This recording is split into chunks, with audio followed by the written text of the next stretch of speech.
like that we're going to be doing. Oh yeah. Oh yeah. You'll see. You'll see. Hi, Smokey. Hi. I know you'll get lots of fans with the dog. So Yes, yeah, been very little knucklehead. been very lovey-dovey recently. He just needs some love. That's it. All dogs need love. Okay, now we're posted live. There we go. Hi, everybody. How are you? Welcome to 2023 with Lynne and JD Live. We are here. In case you haven't met JD, he is, let's see, what's your official title right now? President I'm the of president. Yes, President Evertrue. of Evertrue. And as always, we're going to get started with a question. So, what was your best purchase off Amazon or a store, or maybe an app purchase that you loved in 2022 that you're kind of addicted to? What is the thing you're not living without that you recently discovered? So, JD is here with his dog Smokey.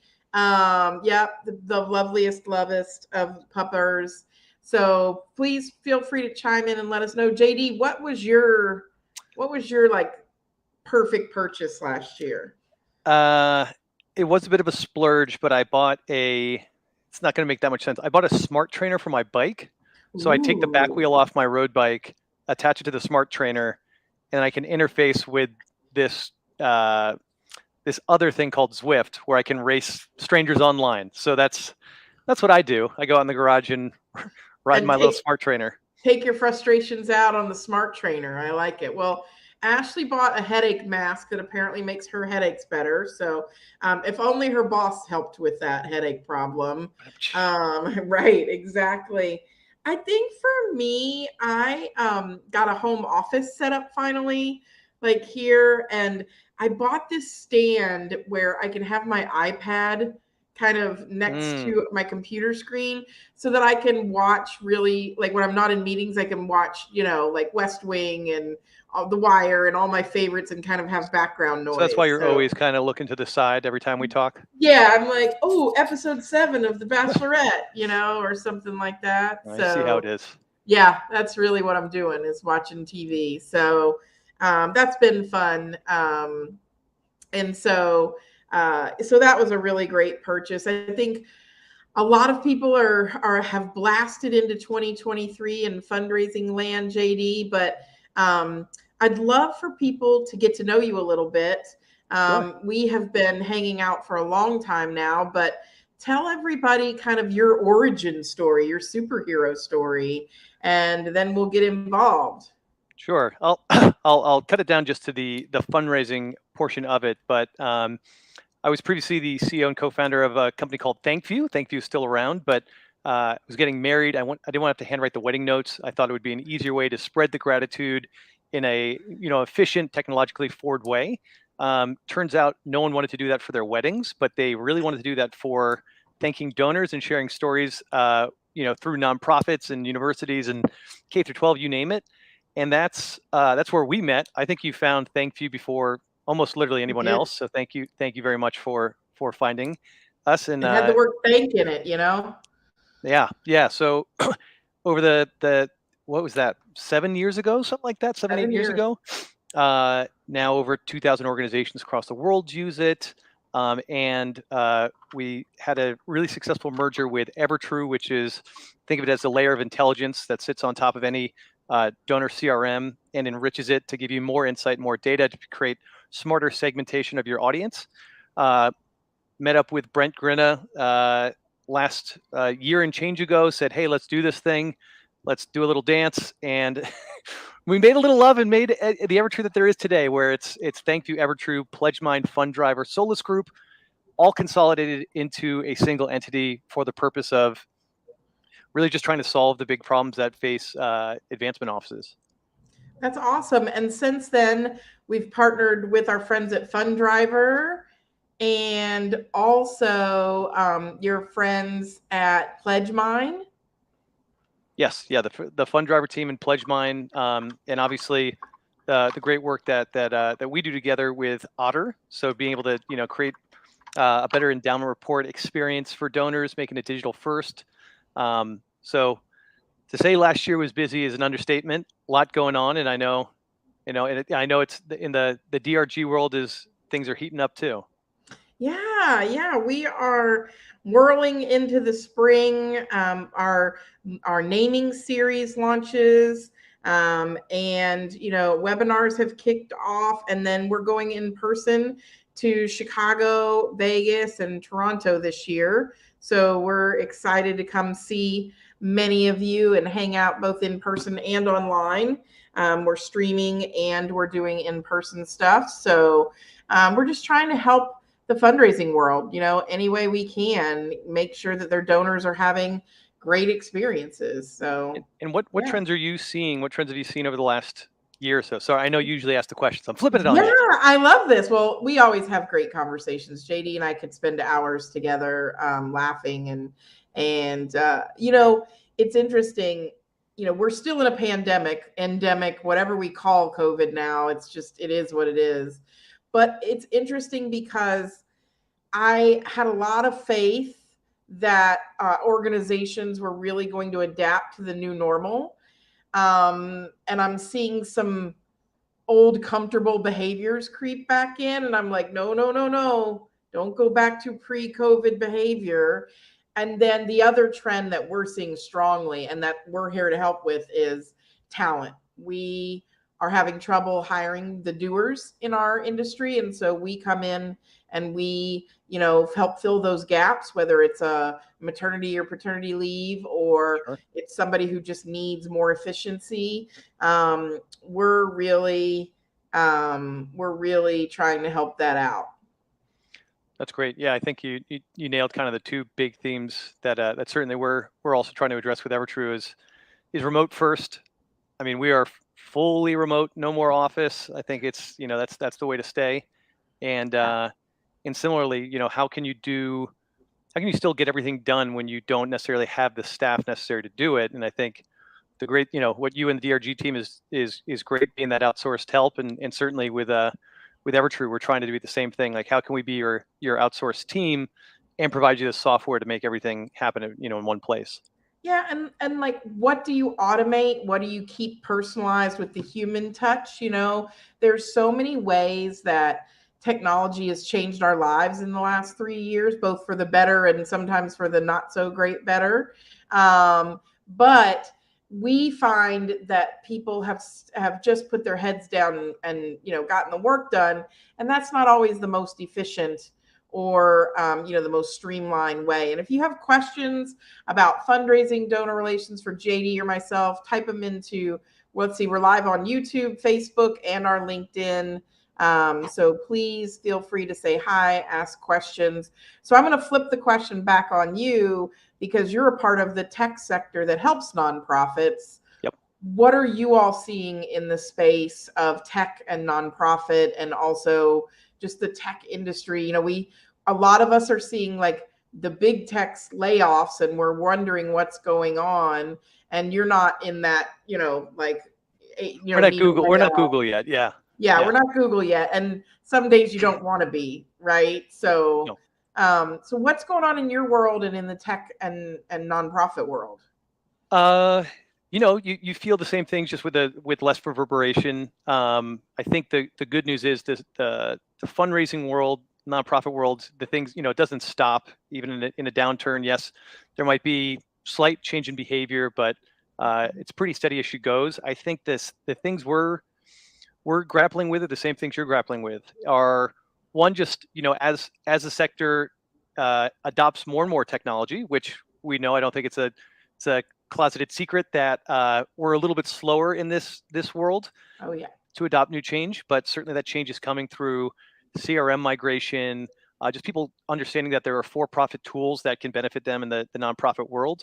We're certainly trying to be the kind of the forefront in that department of how can we take a lot of the learnings that have been working so well for profit and create those same experiences for the nonprofit world. But really, it comes down to, is there the talent there, or is there the appetite to change and make those adaptive changes? And I think one thing you're doing really well is something we're also really shouting for the rooftops is a lot of this stuff can be prescriptive. We want to come in, I think, if I was Brent, the CEO at Evertrue, I'm sure what he'd be saying is we existed for a long time of this kind of choose your own adventure model. You get the platform. There's so many things you can do, but what will you do? And I think certainly in the time that Thank You's been around, if I had $1 for every time someone said, "Oh, I love it, but I don't think I'm using it to its full potential," Agreed. there'd be a big stack of cash there. So what I think we need to do is in the talent crunch, when there is an opportunity to be prescriptive, especially as we, at Evertrue are able to consolidate and provide more tools, can we be the end-to-end solution?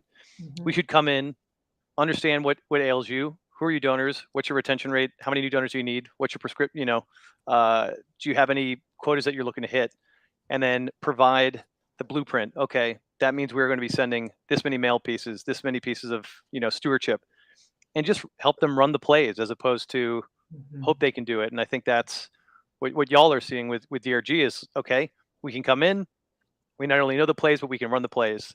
I think that's where we're seeing tech is always great, but you need the humans to use the tech. So we're just trying to fill those gaps. Yeah, and I think too, it's the humans to use the tech. It's also the strategy behind it. Where do I lean into tech for some things, and where do I lean back away from it in terms of providing a donor experience? I think the thing you touched on is something that we've been shouting from the rooftops forever, which is donor retention. And donor retention is not necessarily formulaic, but it can be boiled down to here are the things that impact whether someone stays or not. Right? We know data accuracy is one of them. The ask to thank ratio is another one of them. Not waiting until somebody gives you $1,000 to treat them well.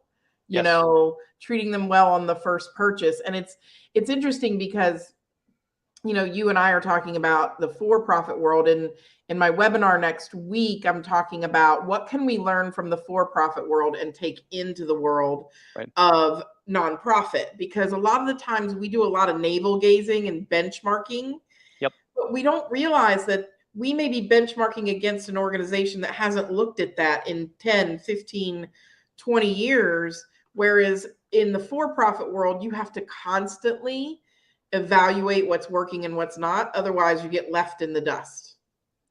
Yeah, 100%. And I think the challenge or the thing the kind of we're trying to thread the needle with this is how do you have that same mentality from the for-profit world? How do you build these best-in-class tools? But we also know there is nuance for nonprofit. We have to be able to speak the language. We have to know the aggregate gift. We have to talk about household versus just contact. There's all these things. So I think just to kind of continue to answer your last question, I think where we continue to go is how do we continue to build a solution that is custom built for this audience versus thinking I can just grab what's off the shelf in for-profit and bring it over here and say, hey, look at what we got here. It has to be in the verbiage, in the language, in the understanding of the nonprofit world. Yeah, and Stephen, who uses ThankView, says, I love that about ThankView. It's techie, but it doesn't feel like it. Much more intimate than some of the legacy tech solutions.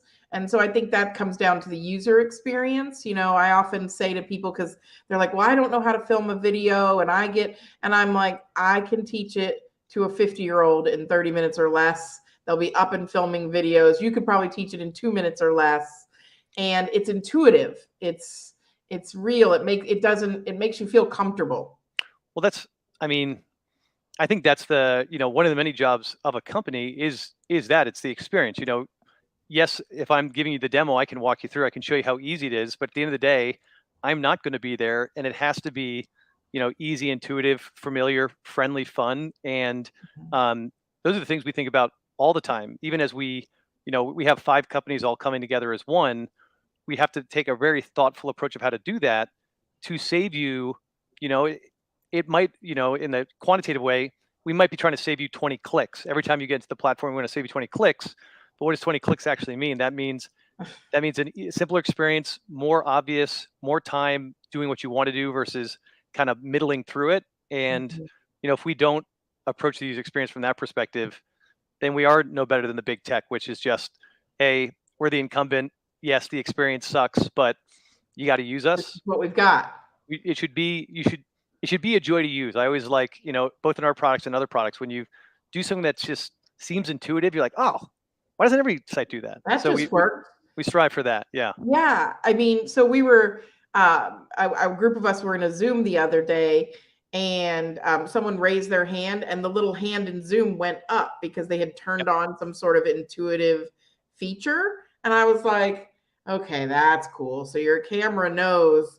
Now I'd be getting it from dancing or something like that. But, those kinds Oh, of so things. they actually put their hand up and the hand They went up. put their hand up and the Oh, little see, animated hand went up. I love it. And I was like, okay, now we're getting into it, knowing what I want. You know what I mean? Yep. Except for every now and again when Siri just pops up out of nowhere and is kind of like, "Can I help?" And it's always at Siri's a little the eager. weirdest time sometimes. But that intuitiveness is, I often, I have older parents, but and young people also pick up on technology that doesn't have barriers. And Right. I think that yet we in education and nonprofit, we work with technology full of barriers and full of things that we're like, you have been out as a, so I'll give you an example, is Excel. So Microsoft Excel has been out for, longer than probably you've been alive, JD, but and in the Northeast, a lot of zip codes start with 0. When you Yep. put those zip codes into Microsoft Excel, it drops all those first zeros. And if you're not wise and you don't know about Maine and Vermont and all those states, you go out and you screw up your mailing. And all of us are probably nodding because we've gotten trapped by, and they've known about this problem for like 25 years and they just don't fix it. Right. Mm, And we've all learned that lesson by dropping our leading zeros. But like, why can't you recognize it's 5 digits right. and it has city and state before it? Don't forget my 0, Microsoft. Yeah. Well, Like, if I can, using that logic, and I'm sorry, this is completely shameless, but no, it's if fine. I may, Go ahead. um, We don't have shame. no, I know we don't have shame, but for the audience, I apologize ahead of time, but but I think that's kind of, the being more intuitive, or more intuitive experience is what we've kind of built the entire thesis of EverTrue around, because at the core of it, we have donors, and for a lot of our university, institutions, the base in which we build off that is because they went to that school, because they had that relationship. But we also know people are not single faceted. They didn't just study economics and all they do is think about economics. So at the core, EverTrue looks to kind of be that place to listen and enrich all your data. So what do people actually care about? What are they doing on social? What are they watching on ThankView? What are they interacting with, for the purpose of then creating more intuitive and personalized outreach through ThankView. So if I have a smarter list, I can spend more time being personal and putting my heart into mailers, or videos, and then we should be able to, you know sequence in a direct mail piece that goes out after first gift. You get my video. 3 months later, you're getting this direct mail piece to make sure you still remember me, and we should be able to set those cadences and make your life streamline. And that's what we're trying to do, is, can we take real data of today and be able to spend more time, putting a personal spin on it, but then automating the pieces that you don't have to think about twice. Exactly. And we're talking about, with JD and his team, things like a first time donor series where that would already be prescriptive. You would just input the content. Or I was telling you, JD, I thought of one the other day because I was on the phone, and so the average lifespan of a frontline fundraiser is 16 months, same as it takes to gestate a baby giraffe. So you can have a baby giraffe or you can have a fundraiser, right? And I thought, imagine if we created a ThankView sequence and an EverTrue sequence for when fundraisers change over. Because I recently lost the person I assigned to see. me at my alma mater, and I would have liked to have had a baton passing that was, I'm not going to open a letter. Do you know what I mean? And Right. but what is that sequence of events where someone says this person is leaving or this person has left? Let me introduce you to JD. He's your new person. Do you know what I mean? And then within a certain number of days, you get something from JD, and then JD follows that up with a postcard. all of that for continuity of relationships so that it's less of a broken string with our donors.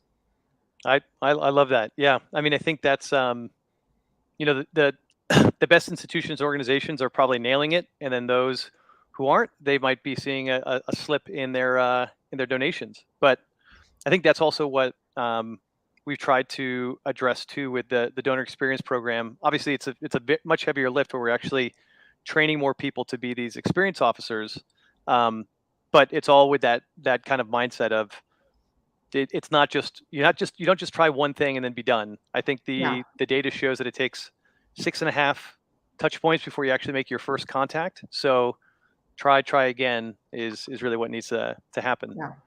So Kim, our friend at UNT up there in Denton, Texas, has a question for us. She said two of her favorite people, and Kim's been with us for a long, long time there at UNT. The green and white down there in Denton. But she says we're launching Evertrue and Thankview by our DOs. And we're thinking about what is that roadmap going to look like for our fundraisers as we roll that out to them. Does that exist? Should she be talking to her, a success rep? Is there, you know what I mean? Like, is there a coordination that they should be doing to help make that the most successful possible as they roll that out? I would say always, you have a client success manager or customer success manager here on the team. Certainly, always feel free to reach out to them. Not only will they either have the answer for you, but we're always excited to set up a conversation with someone on the product team, someone on the sales team, someone that's as we think about evolving the product and where it goes, we love having those conversations. We'd be happy to have a one-to-one conversation there. What I think you're going to see, the number one thing that we're wanting to do is just data portability. So things that you have in one system should and need to exist in the other system. So you're going to see, that's the first element that we're pulling together, not only for Thankview and Evertrue, but Thankview, Evertrue. Do I want PledgeMine to Evertrue, Evertrue to Thankview? Just making sure you have to FundDriver. Yes, you have all of your endowment data that lives within FundDriver. That should port over and be available for the gift officers to see in their Evertrue, donor profile. So that's the first thing you're going to see is you have one data set. We want to make sure it's the same and exact across everything. And then there's the kind of intuitive piece of I'm in Evertrue. I'm a frontline fundraiser. I just left a great meeting.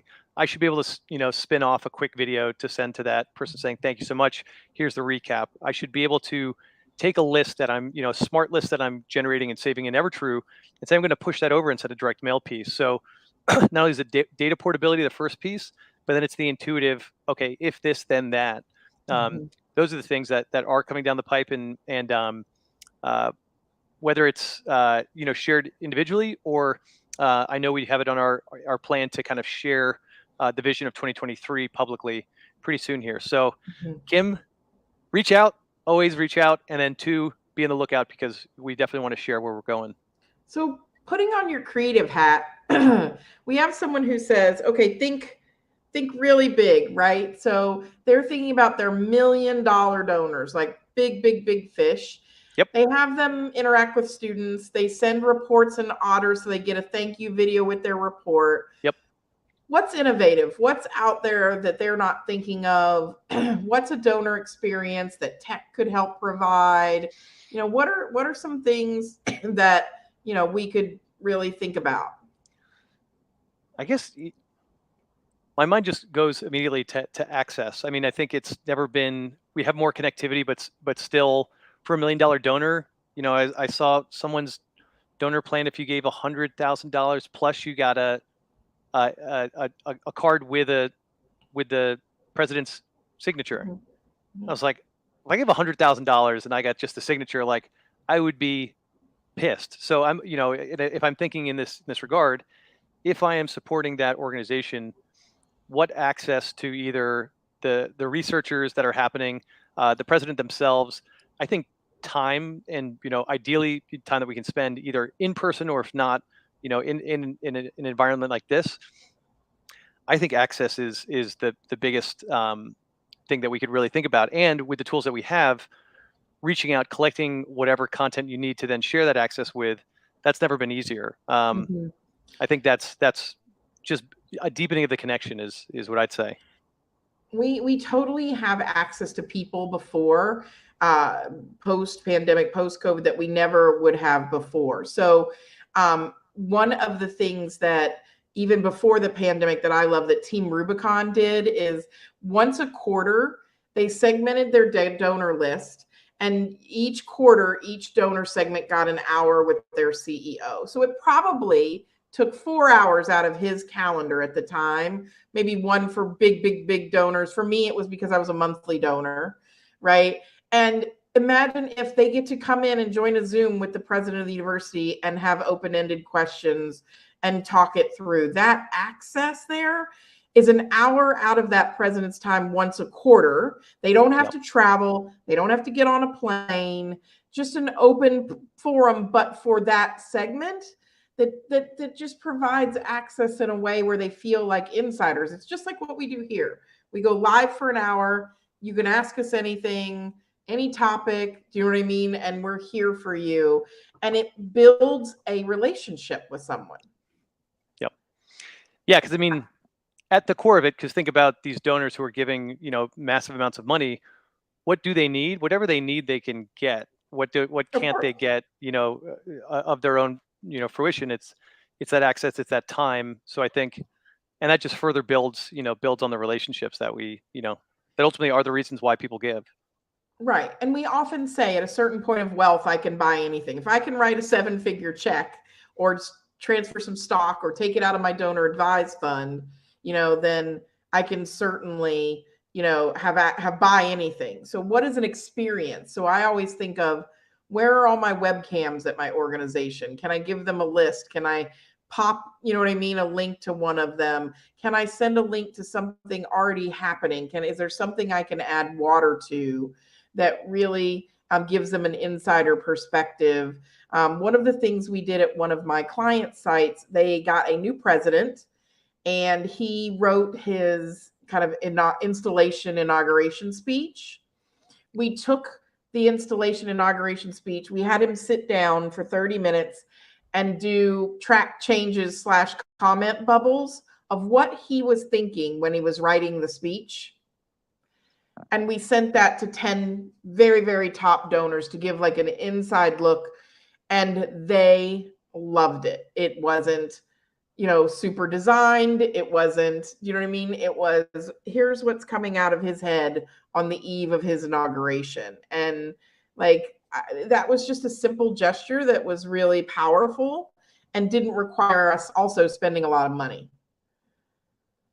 So lean into those tech, lean into that connection, but also lean into the humanness. I think we forget sometimes that, these folks are people too. And, and that, so are your billionaires, so are your 100 millionaires. So it doesn't always have to be fancy just because it's for a large, a person who wrote a large check. So Sandy has joined us at JD, and she has a beginner ever true question. And she goes, technically, is it an extension of our database? Like, what is it? Right? Like, what is ever true? Sure. What is ever true?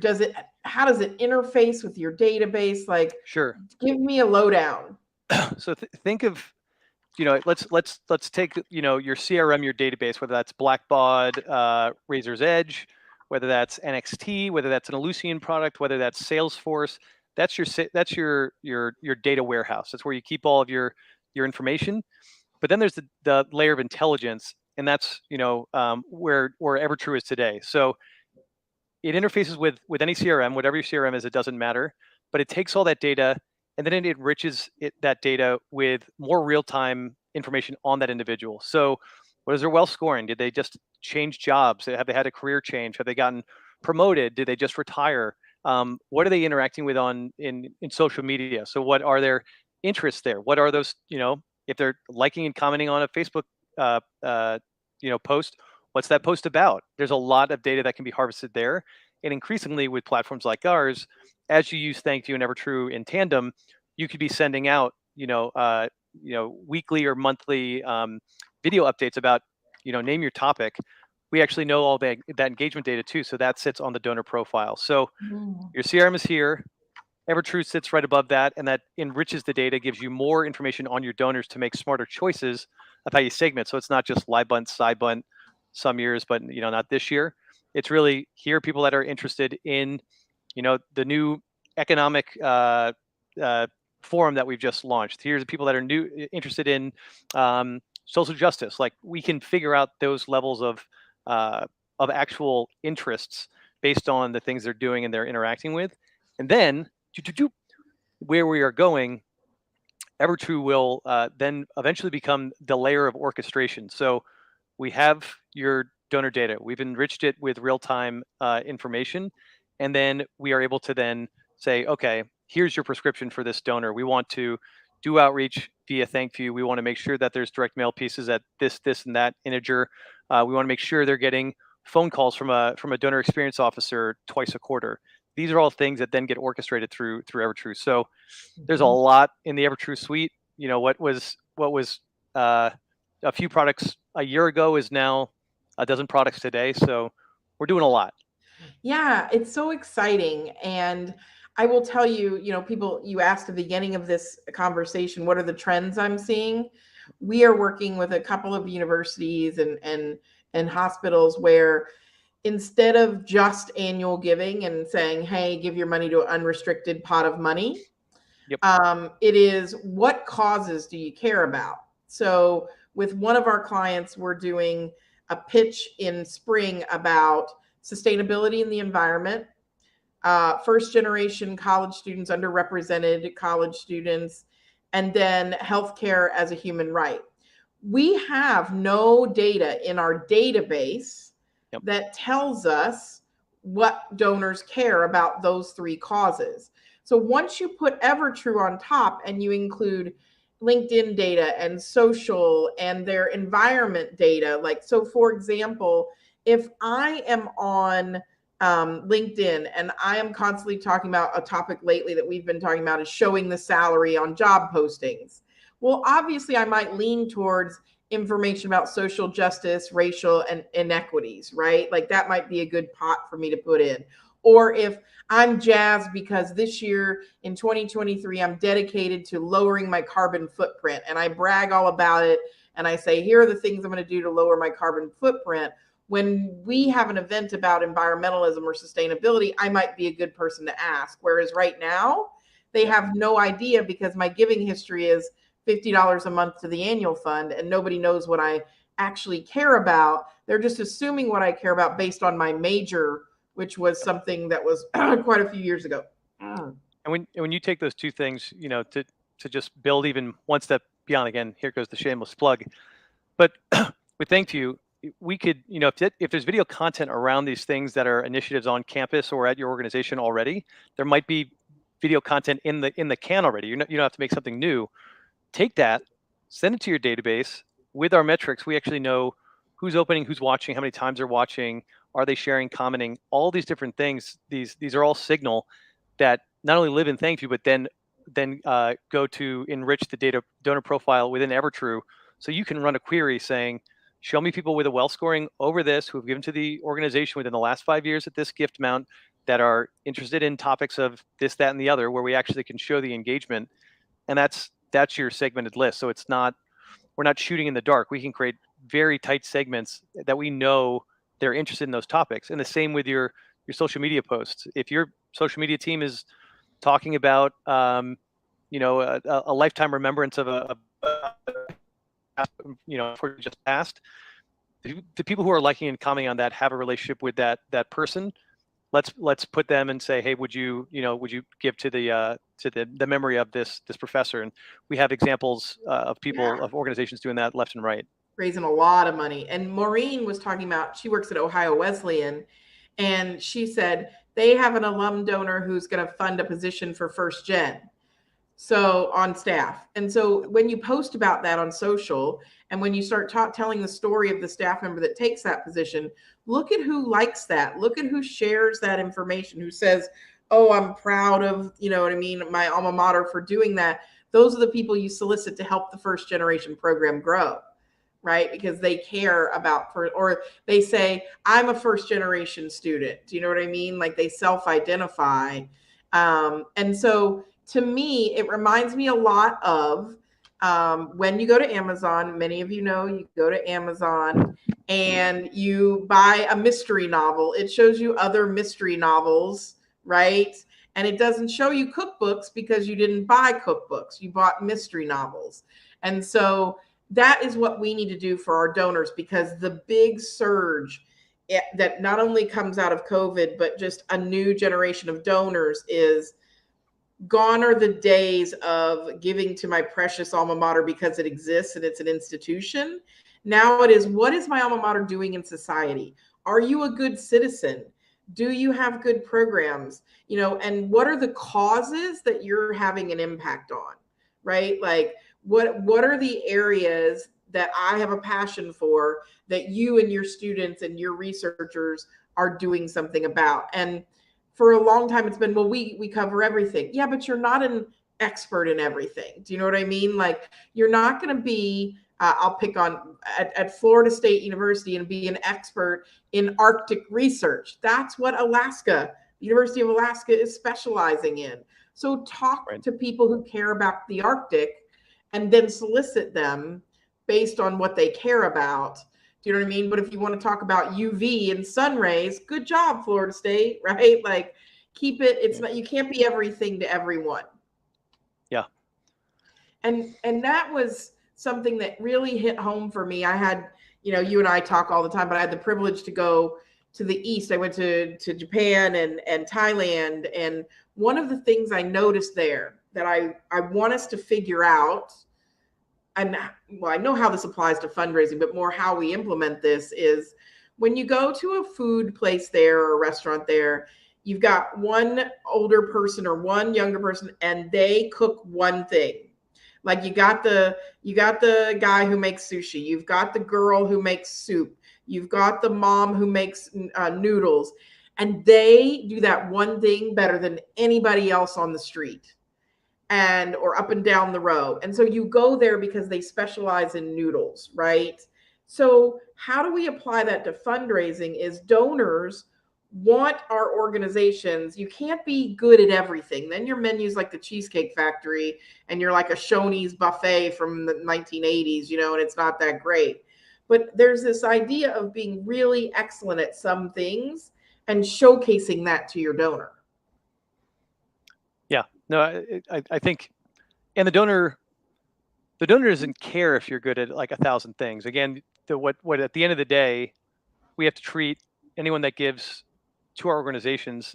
We owe it to them to understand what they care about and how do we serve and service that. And I think that's, and truthfully, another thing in pursuit of figuring that out, that this is as basic as it gets, but with the donor experience program that we've cooked up with Evertrue, where there's 1,000 people within a portfolio as opposed to major gifts where it's 100, and it's high volume.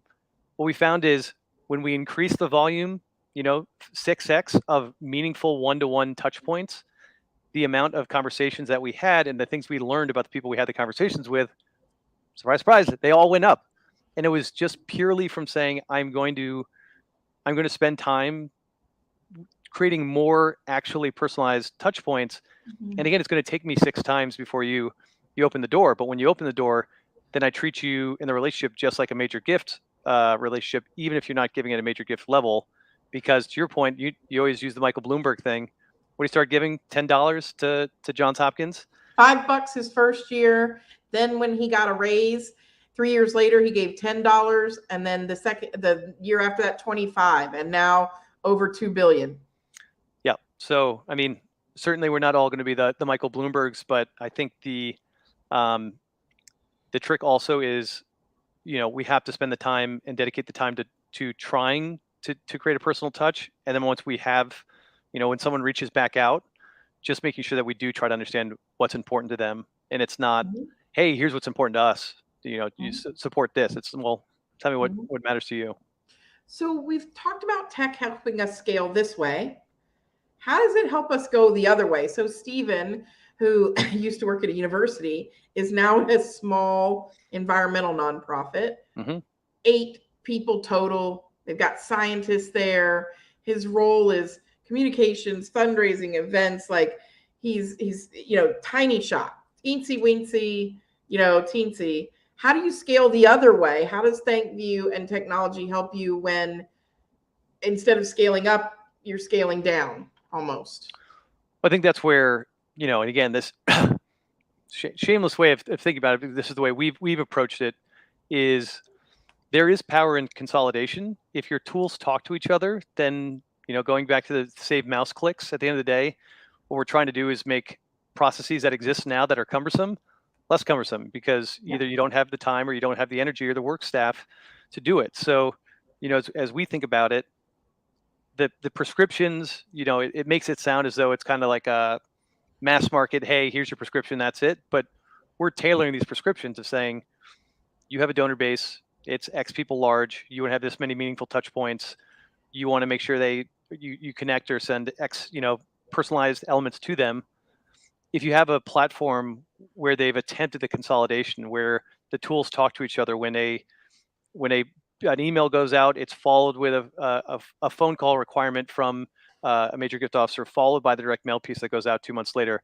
If you do that, the automation helps you save that time. And whether it's built-in automation through the platform itself, that's certainly what we're striving for with Evertrue.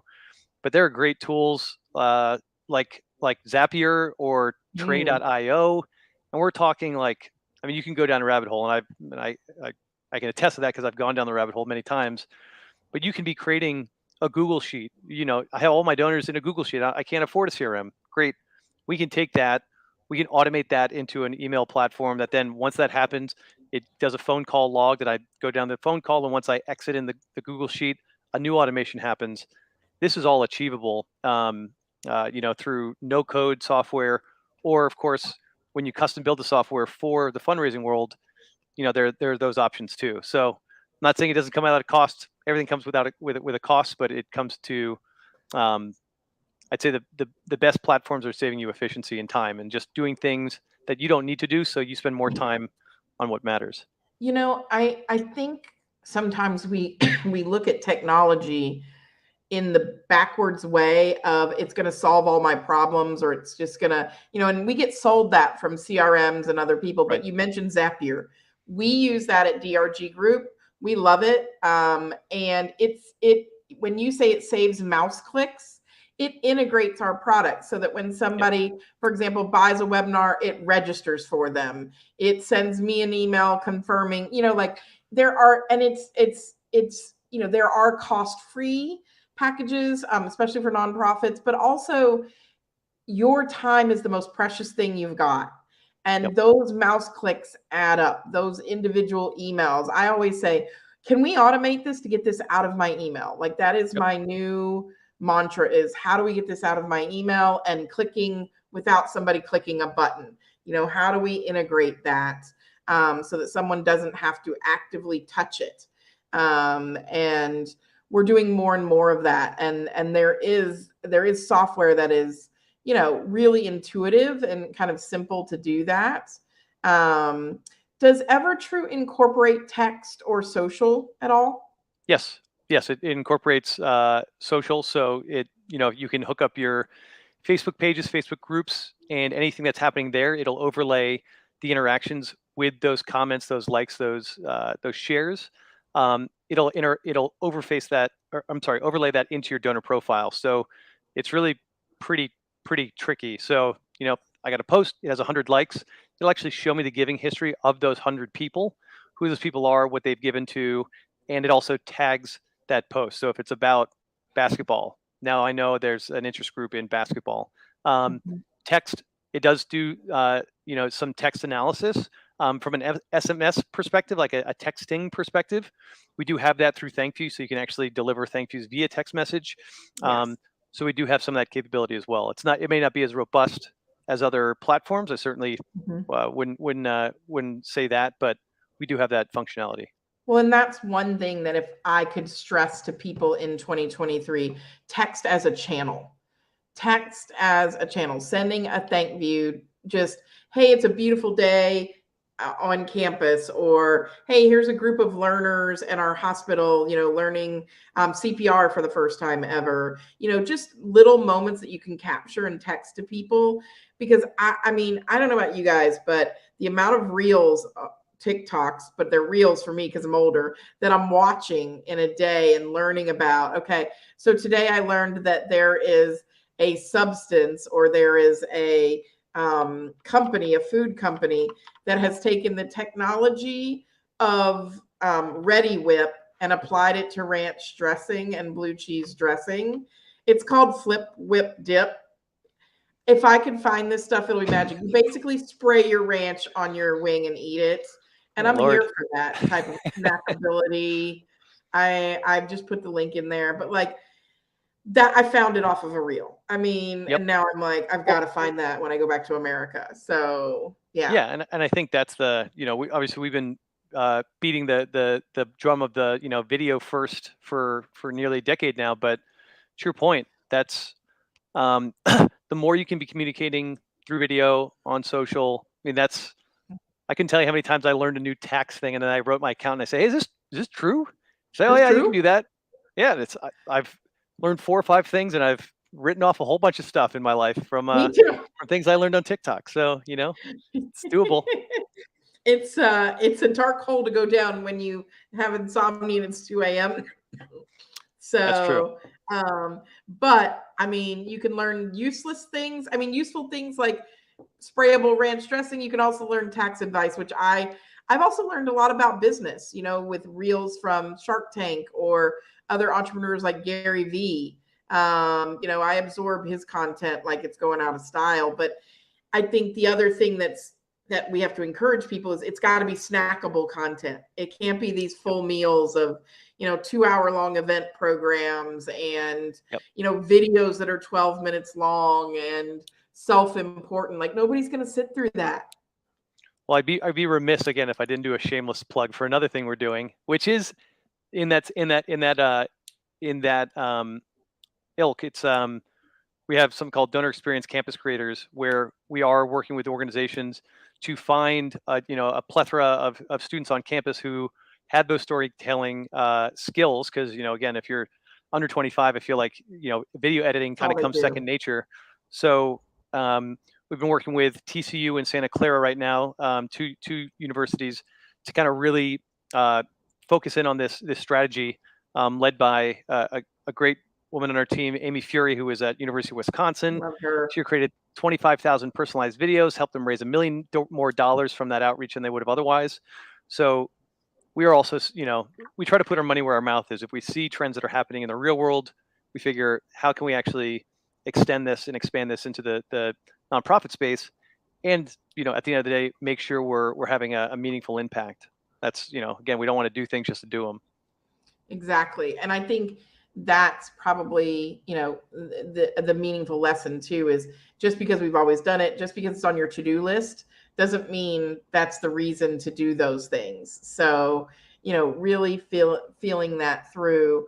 Let's see. Sharon wants to know if EverTrue and your products can help because they have really poor contact info rates. Like, how do you go and get people's email addresses? How do you get cell phone numbers beyond the street address, right? Like, how do you do that?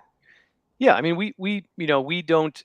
It's not a main portion of our platform to do the data enrichment, but certainly, being in the space, we've worked with a ton of different partners that can help with that. And then once we do have any meaningful amount of data on whatever portion of your data set it is, as I mentioned before, it's all going to become enriched with these other outside data sets. So other thing I didn't mention was wealth scoring, and that's typically been, hey, if they're of a household over $1 million, but now we're extending that to any household, so we can have wealth data. We know if you own a boat, if you own a plane, where you've given political gifting to before. So again, we're not going to we're taking addresses and saying, hey, we're going to find all this other information. Certainly, we can help in the pursuit of that, but really what we specialize in is whatever portion of your database you have, we can just help continue to enrich that data, and make the outreach to that audience a lot more impactful. So, thinking about data, thinking about, one of the things I get on my soapbox a little bit every now and again about is sometimes data leaves us, or sometimes we make assumptions and then the data proves them not true. So I'll give you my favorite example is, oh, we have older donors, they want print, they're not digital, right? As my 85-year-old parents, if you combine their age, their average age together, sit on their iPads all day long. They are not paper driven at all. But what are some of the things that you find that our industry and nonprofit world needs data to help us overcome? Or what are the myths that we have that we're holding on to that keeps us either away from technology or away from just being modern? Well, I think, I can substantiate that, older folks don't like video. I can make sure I can demystify that one. That's completely false. When we actually have an element in the Thank You platform where if you plug in their birthday, you can see engagement by age, and consistently 65 plus is our most engaged segment across 2,000 clients. So They love Otter too. they They love getting their reports digitally, I have to say. yeah. So just anything, don't, if you don't have the data on it, don't, the assumptions usually, what did it say, ask you and me, they Yeah, tend to yeah. do, they tend to do that to you. But I'd say the other thing is I think just the inertia of change generally is the thing that keeps us from doing a lot of things. I think change management is very tough, especially the bigger piece of the technology that you're trying to replace, especially for those going through CRM migrations. You could be kicking that around for 2-3 years, right? Yeah. But I think the biggest myth is it's going to be too hard to learn. I think the times that we have failed in our, to our clients is when we didn't properly show them that they could do it. Yeah. And it's like, it's like your parent pushing you on the bike without no training wheels. All you got to do is get up once to realize you can keep going. So I think the biggest hurdle with any new acceptance of technology is this is too hard. I don't have the time. It won't benefit me. But Mhm. we're building these tools. I can promise you from the tech side, we're building these tools to solve client problems. We're not, it's not just like this is a business, no doubt, but it is to solve problems and do it better. Well, and I Um, think that's what the difference in Evertrue is. I don't hang out with a lot of companies, as you know, but you and Brent and Steve and those others who are involved in the businesses, we're committed to the nonprofit sector, period. We're not here to just make money and leave. And like even the people you hire to help learn the technology, like you mentioned, Amy Fury or Jen, who's on the chat here, they come from industry. Liz, who leads our Otter team, Liz Maney, was yep. doing endowment reports the day before she changed jobs to Thankview and Otter, Yep. and we believe in walking you through with people who've actually been there. Yeah, I think that's, if there is a secret sauce and the companies that are doing it right, it's those who empathize and really understand the problems. And like again, as I shared, I made Thank You for weddings. I barely knew anything about weddings, like let alone anything about the nonprofit world. But the best He's thing a to good do learner. was to He's a surround quick yourself by learner. people who know the problem and don't pretend like you know it, because until you've been in it for a long time, you really just have to be a student of it. Yeah, we all are always continually learning. Julie is from Conestoga in Canada. She's Hey, a Julie. frequent visitor. She says, "Is Evertrue available to Canadian institutions yet?" Uh, you know, I'm going to err on the side of caution and say no. That is something we are working towards. As Julie, as you know, um, having Canadian side servers is a must for, along with a lot of other sort of specificities for Canadian clients. Of course, we do have that with Thankview. We have Otter Canadian too. and Otter, so we have servers in Canada, but it is on our roadmap to expand our servers. And I'm not going to pretend like I know the rest of the tech stuff, but everything necessary in order to do business in Canada.